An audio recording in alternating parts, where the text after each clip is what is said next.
अक्सर स्टूडेंट कहते हैं कि direct speech and indirect speech that means narration काफ़ी डिफ़िकल्ट होते हैं, लेकिन मेरे हिसाब से माने तो ये काफ़ी सरल होते हैं। डायरेक्ट मतलब है सीधे सीधे और इनडायरेक्ट मतलब जो सीधा ना हो।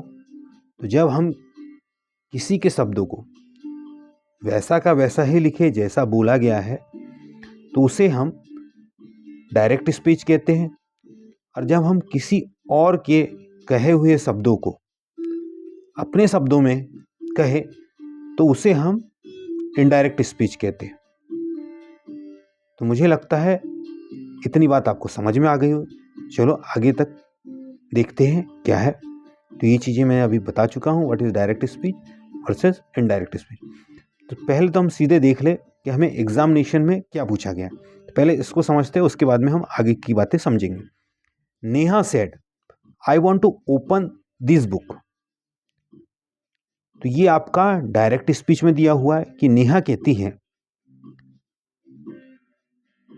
आई वॉन्ट, मैं चाहती हूँ इस किताब को खोलना। तो ये जैसे नेहा ने कहे थे वैसे के वैसे ही शब्द है। तो इनडायरेक्ट स्पीच में मैं जब कन्वर्ट करूँगा तो ऐसे तो इसके बहुत से रूल है, लेकिन अगर आप इसको एक बार समझ जाए तो आपको ये रूल्स लगेंगे नहीं कि बहुत ज़्यादा है। सिंपल आप हिंदी में जिस तरह से बोलते हैं उसी को आप दूसरे के शब्दों को अपने शब्दों में या अपने शब्दों को दूसरों के शब्दों में कैसे कन्वर्ट करें, अगर इस चीज़ को समझ लेंगे तो आपको काफ़ी इजी लगेगा। यहाँ पे क्या नेहा कहती है, उसके शब्द है तो वो कह रही है मैं। अब इनडायरेक्ट में मैं नहीं लिखेंगे, क्या लिखेंगे, वह कहती है कही थी। तब पहले तो हमें रूल समझना है कि हमें करना क्या होता है, फिर मैं आपको आगे बता देता हूं। तो फर्स्ट ऑफ ऑल जो रूल है हमारा पहला ये रूल कह रहा है कि जो हमारे पास में इन्वर्टेड कॉमा है, कॉमा होता है, ये इन्वर्टेड कॉमा है, इन दोनों को हटाओ आप और उसके जगह पे क्या है आपको दैट लगाना है। ये हमारा पहला रूल है। यहाँ पे हम देख रहे हैं, चलिए वापस चलते हैं। नेहा सेड, तो मैं सेड को एज इट इज रखने दूंगा। ये मेरा कहलाता है रिपोर्टिंग वर्ब आईएनजी, और ये वाला पार्ट कहलाता है रिपोर्टेड स्पीच। तो यहाँ पे हमारे लिए एक तो ये इम्पोर्टेंट पार्ट होता है और इसी के अनुसार हम बाकी चीज़ें इस पार्ट को चेंज करते हैं। अब यहाँ सेट का सेड ही लिखूंगा मैं, इतने पार्ट को हटा के मैंने क्या किया, दैट लगा दिया। फिर आई का मैं देख रहा हूँ कि ये शी में कन्वर्सन हो गया। तो अभी हम देखेंगे किस तरह से कन्वर्सन होता है सन वाली मेथड से। फिर वांट को हमने वांटेड में कन्वर्ट कर दिया। क्यों किया, क्योंकि ये सेड जो है पास्ट टेंस में है। फिर टू ओपन हमारा वैसा का वैसा ही है, और फिर दिस का दैट हो गया। तो हमें कैसा लिखना होगा, नेहा सेड दैट, यहाँ तक तो कोई दिक्कत नहीं है। आई का शी हो जाएगा, आई फर्स्ट पर्सन है आपका, तो वो सब्जेक्ट के पर्सन के अनुसार बदल जाएगा। मतलब सब्जेक्ट जो आपका नेहा है ये आपका थर्ड पर्सन, तो इसीलिए आपका थर्ड पर्सन प्रोनाउन में आपका शी एक लड़की है, इसलिए ही होता है लड़की के लिए। तो शी सेड आपका बता रहा है पास्ट टेंस का है, सेकंड फॉर्म ऑफ वर्ब है, तो हमें इसे भी कन्वर्ट करना पड़ता है। वांट का वांटेड हो जाएगा, टू ओपन दैट बुक। उम्मीद करता हूँ काफ़ी समझ में आ गया होगा आपको। दूसरी बात, अगर मेरे पास में नेहा से टू या सेस टू या सेड टू रहा तो मैं उसे नेहा टेल या फिर सेस है तो टेल्स कहूँगा, और सैड टू है तो टोल्ड लिखूँगा। और रूल्स देखते हैं।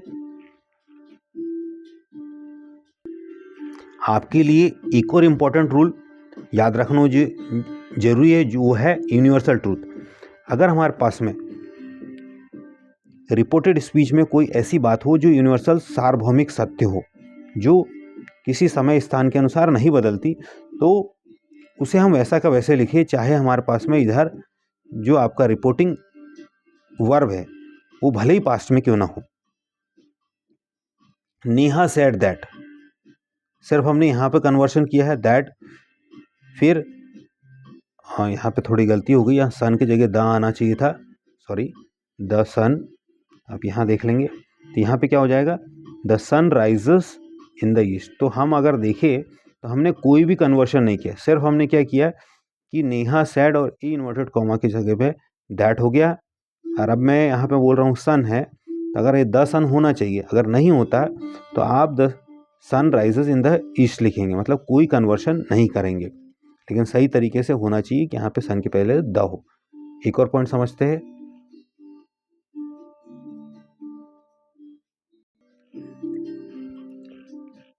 ये नेक्स्ट इंपॉर्टेंट पॉइंट है हमारे पास में कि अगर हमारे पास में क्वेश्चन फॉर्म में रिपोर्टेड स्पीच हो तो हम उसे कैसा लिखेंगे।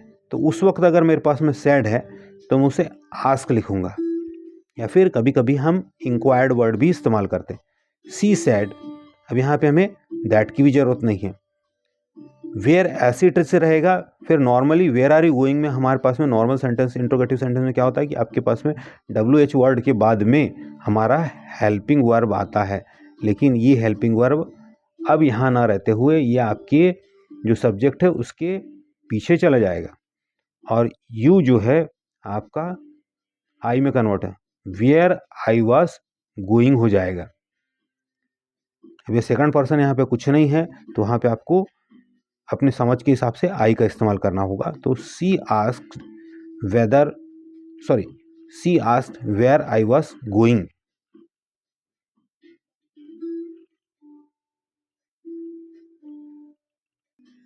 यहाँ पे हमें अज्यूम करना पड़ेगा सी सैडो किससे कहेगी, मुझसे ही कहेंगी वेयर आर यू गोइंग। तब आपको जो हमारा रूल होता है प्रोनाउन कन्वर्शन का, तो SON वाले रूल में, SON वाले रूल में अगर मेरा ऑब्जेक्ट यहाँ पे मैं मान लेता ही सेड टू मी, तो ये आपका ऑब्जेक्ट हुआ, तो ये आपका पर्सन है कौन सा, फर्स्ट पर्सन, इसीलिए आपका यहाँ पर आई आ गया क्योंकि फर्स्ट पर्सन है। इसको मैं अभी डिटेल्स में आगे पढ़ाऊंगा आपको। एक और आपके लिए इम्पोर्टेंट रूल जो है वो ये है कि अगर मेरे पास में इस तरह से सेंटेंस हो, Neha said do you like this book, तो ऐसे सेंटेंस में क्या हम हाँ बोलेंगे या ना बोलेंगे। तो जब आपका WH वर्ड से स्टार्ट ना होता है, हुए डू से स्टार्ट होता है, तो हम क्या करते हैं वहाँ पर नेहा आस्क इफ या फिर वेदर का इस्तेमाल करते हैं, आई लाइक्ड दिस का दैट बुक हो जाएगा। यू का तो मैं बता चुका हूँ आपको। तो Neha asked if I like that book या फिर Neha asked whether I like that book, इस तरह से होगा। ओके, अब मैं पूरी स्लाइड को आपको बता देता हूँ। तो यहाँ पे मैंने क्या किया था, पहले भी समझा चुका मैं कि आई जो है मेरा फर्स्ट पर्सन है, तो ये सब्जेक्ट के अनुसार चेंज होगा, इसलिए वह शी हो जाएगा। और फिर वांटेड में इसलिए कन्वर्ट हो जाएगा क्योंकि हमारे पास में सैड है, और सैड हमारी पास्ट फॉर्म है या फिर सेकंड फॉर्म है, और दिस का दैट हो जाएगा। सभी चीज़ें हम आगे पढ़ते जाएंगे। डायरेक्ट स्पीच वैसे के वैसे, वर्ड से स्पीच, इनडायरेक्ट स्पीच उसी को घुमा के अपने शब्दों में कह देना। Neha said I am happy, अगर ऐसा सेंटेंस हुआ तो Neha said that she was happy. अब कॉमन रूल से करके देख लेते कि आपके जो इन्वर्टेड कॉमा और इन्वर्टेड कॉमा है उसको आपको हटाना है। ही सेड, आपके पास में यहाँ पे इन्वर्टेड कॉमा दिख रहा है, इनको हटा दिए। दैट, आई आपका फर्स्ट पर्सन है, तो ये ही के अनुसार, पहले नेहा का वर्ड था तो वो उसकी जगह पे शी का इस्तेमाल किया था, क्योंकि लड़के के लिए, महिला के लिए, फेमिनिन जेंडर के लिए हम शी इस्तेमाल कर रहे हैं कि, और मेल के लिए, मस्कुलिन जेंडर के लिए ही का इस्तेमाल करते। फिर ये सेड था इसलिए एम का वॉस में हो जाएगा, मतलब अगर प्रेजेंट टेंस में है तो वो पास्ट टेंस में हो जाएगा। फिर use that in place of comma और इन्वर्टेड कॉमा हो गया आपके पास में। यही चीज़ हम पहले भी डिस्कस कर चुके हैं। रिमूव हटाना है और हटाने के बाद में दैट लगा देना। सेड टू से, सेड टू यूज दैट, इनके बाद में आपको सामान्य तौर पे ऐसा लगाना होता है। Question, he said I like tea, she said that she liked tea. फिर से to, says to, said to को टेल, टेल्स या फिर टोल्ड में हम बदल देते। इसमें आगे देख लेंगे। She said to me, Neha said to me, ये दिख रहा है आपको। अब यहाँ पे चेंज ऑफ प्रोनाउन, प्रोनाउन कैसे चेंज होता है, तो 1 to 3 का मतलब, अगर आपके पास में फर्स्ट पर्सन है, 1 का मतलब फर्स्ट पर्सन है तो वो सब्जेक्ट के अनुसार बदलेगा, सेकंड पर्सन है तो ऑब्जेक्ट के अनुसार बदलेगा, और थर्ड पर्सन है तो कोई चेंज नहीं होगा। जैसे आप देखते हैं नेहा सेड, आई जो है यहाँ पर ये फर्स्ट पर्सन है तो ये आपके सब्जेक्ट के अनुसार बदलेगा, तो यहाँ पर थर्ड पर्सन है इसलिए शी हो गया। फिर नेहा सेड टू मी, अब यहाँ पर आपका यू है तो यू क्या हुआ, सेकंड पर्सन हुआ, तो सेकंड पर्सन आपके ऑब्जेक्ट के अनुसार बदलेगा, तो ऑब्जेक्ट है आपका फर्स्ट पर्सन, इसलिए आपका ये आई हो जाए, आई और भी हमारे फर्स्ट पर्सन होगा। फिर Neha said she was late, अभी आपका शी जो है ये थर्ड पर्सन है तो इसलिए अब इस रूल के अनुसार हमारे थर्ड पर्सन में नो चेंज होता है, तो Neha said that she had been late. तो अभी हम यहाँ पे शी देखते हैं और ये वॉज था, तो आपका ये पास्ट का सेंटेंस था तो वो पास्ट परफेक्ट में कन्वर्ट हो जाएगा।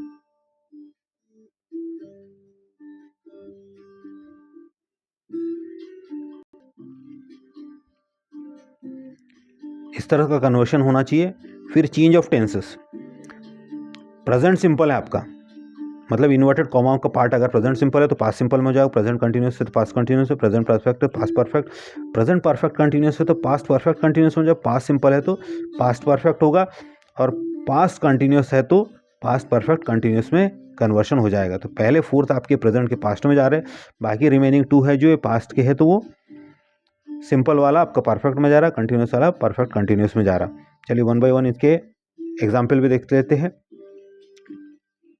Neha said I right this book, तो नेहा कहती है दैट शी रोट, सेड था तो आपका प्रेजेंट सिंपल, आई राइट आपका क्या होता है प्रेजेंट टेंस, तो आपका रोट में कन्वर्ट हो जाएगा, पास्ट टेंस हो गया, पास्ट सिंपल।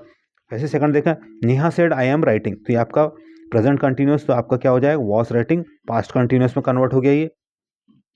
नेक्स्ट देखते हैं, नेहा सेड क्या कहती है आई हैव से पता चलता है कि आपको परफेक्ट का सेंटेंस है तो उसको पास्ट परफेक्ट में जाना चाहिए, इसलिए हैड रिटन हो। Neha said that she had written this book.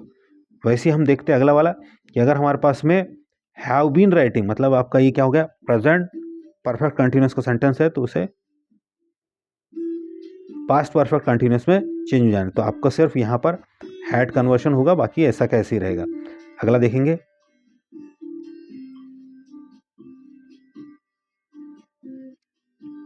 Similarly I wrote, road से पता चलता है वर्ब की सेकंड फॉर्म लिखा था, तो ये आपका पास्ट सिंपल है तो आपका काय में कन्वर्ट हो जाएगा पास्ट परफेक्ट में, तो इसलिए हैड रिटन हो जाएगा। वैसे ही आपको ये सब चीज़ें नीचे लिखी हुई है।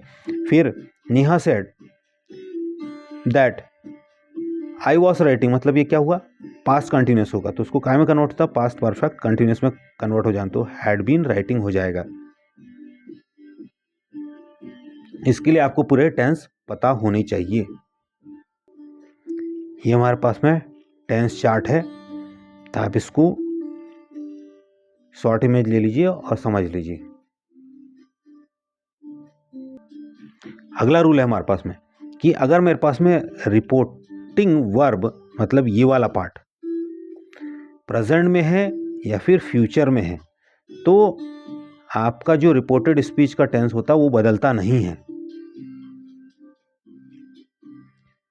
नेहा कहती है I want to open that book, तो Neha says that she wants to open that book, इस तरह से होना चाहिए, तो इसका टेंस नहीं बदला है। बाकी प्रोनाउन आपके वैसे के वैसे ही बदलेंगे, और जो रूल लगता है आपका, जैसे शी है सिंगुलर नंबर थर्ड पर्सन, तो उसके हिसाब से आपका वॉन्ट्स हो जाएगा। वैसे ही नेक्स्ट देखते हैं, नेहा विल से कहेगी, तो आपका फ्यूचर हो गया, तो I want to open that book, तो क्या हो जाएगा वैसा का वैसे ही रहेगा, नेहा विल से यहाँ का कॉपी दैट आ जाएगा, she wants to open that book. Universal truth के बारे में हम पहले ही बात कर चुके हैं, कि उस वो वैसा का वैसे ही रहेगा, चाहे आपका इधर सेट की जगह में यहाँ पे कुछ भी हो, प्रेजेंट हो, पास्ट हो, फ्यूचर हो। प्रेजेंट और फ्यूचर में तो कोई बदलता नहीं, पास्ट में ही बदलते हैं। तो ये आपका पार्ट एज इट इज रहेगा। यहाँ पे गलती मैं बता रहा हूँ फिर से कि यहाँ पे हमको द सन होना चाहिए।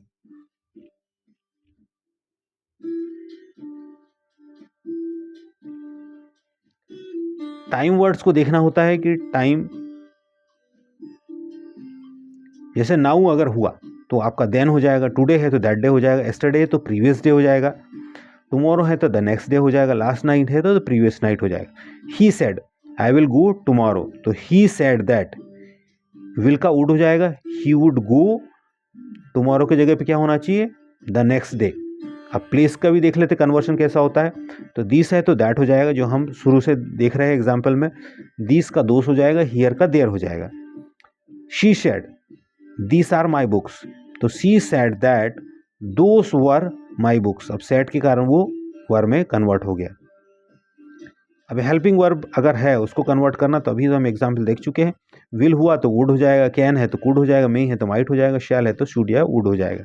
ही सेड आई कैन स्विम, तो यहाँ पर आपका हेल्पिंग वर्ब कैन है तो वहाँ पे कुड हो जाना चाहिए। She said that she could swim. अब क्वेश्चन मार्क्स देख लेते, तो हमारा क्वेश्चन मार्क नहीं रहेगा। She said where are you going, she asked, तो सेड का क्या हो जाएगा, आस्क हो जाएगा, इंक्वायर्ड हो जाएगा। वेयर आई वाज गोइंग, तो आपका हेल्पिंग वर्ब टेंस चेंज होगा क्योंकि सेड है, इसलिए आपका जो रिपोर्टेड स्पीच है वेयर आर यू गोइंग का आर की जगह पे वॉस हो जाएगा, पास्ट में कन्वर्ट होना उसको। तो वेयर आपका यू का आई हो जाएगा और वो आपका हेल्पिंग वर्ब से पहले आएगा। क्वेश्चन में क्या होता है, जब हम क्वेश्चन लिखते हैं तो WH वर्ड होता है, फिर उसके बाद में हेल्पिंग वर्ब होता है, फिर सब्जेक्ट आता है। यहाँ पे वो आपका हेल्पिंग वर्ब और सब्जेक्ट अपनी प्लेसेस इंटरचेंज कर लेंगे, बदल लेंगे। अगर आपके पास में यस और नो में आंसर आता है, मतलब आपके हेल्पिंग वर्ब से डू डज डिस से स्टार्ट हो रहा है, तो हम वहाँ पे जैसे आपके दैट लगा था उसकी जगह पे दैट ना लगाते हुए आप क्या लगाओगे, सॉरी शी शैड, इसमें कुछ नहीं होता, सॉरी मैंने गलत बोल दिया। She asked where I was going, अगर ऐसा रहा तो आप इसमें दैट नहीं लगाएंगे इंट्रोगेटिव में। और अगर आपके पास में क्वेश्चन मार्क आ जाता है, सॉरी हेल्पिंग वर्ब से स्टार्ट होता है, जहाँ पे हमारा आंसर सॉरी यस या नो में हो, तो उस वक्त हम ई फॉर वेदर का इस्तेमाल करेंगे। Neha said do you like this book, तो आपका ये डू हेल्पिंग वर्ब है, तो इसलिए हम क्या करेंगे, उसके जगह पे आस्क के बाद में इफ या वेदर का इस्तेमाल करेंगे। Neha ask if I like that book, या फिर Neha ask whether I like that book. अगर आपके स्टेटमेंट में क्वेश्चन है तो आपका आस्क हो जाएगा, अगर कमांड दी है तो आपका ऑर्डर हो जाएगा या फिर रिक्वेस्ट। अगर किसी ने आपको ऑर्डर किया है तो उसके जगह पे सेट की जगह पे ऑर्डर हो जाएगा। रिक्वेस्ट की है, विनती की है, तो आप रिक्वेस्टेड लिखोगे। एडवाइस तो एडवाइस लिखोगे। ये सब चीज़ें हम देख चुके हैं। Best of luck. उम्मीद करता हूँ आपको समझ में आया। काफ़ी जल्दी समझाने की कोशिश की, मुझे भी पता है कि आपके पास में टाइम कम है। कोशिश करिए, एक बार अगर आप समझ जाएंगे तो आपको दिक्कत नहीं होगी और पूरे लाइफ के लिए ये चीज़ें याद रह जाएगी। ये कुछ और एग्जाम्पल्स है, आप इसको देख सकते हैं। Once again best of luck.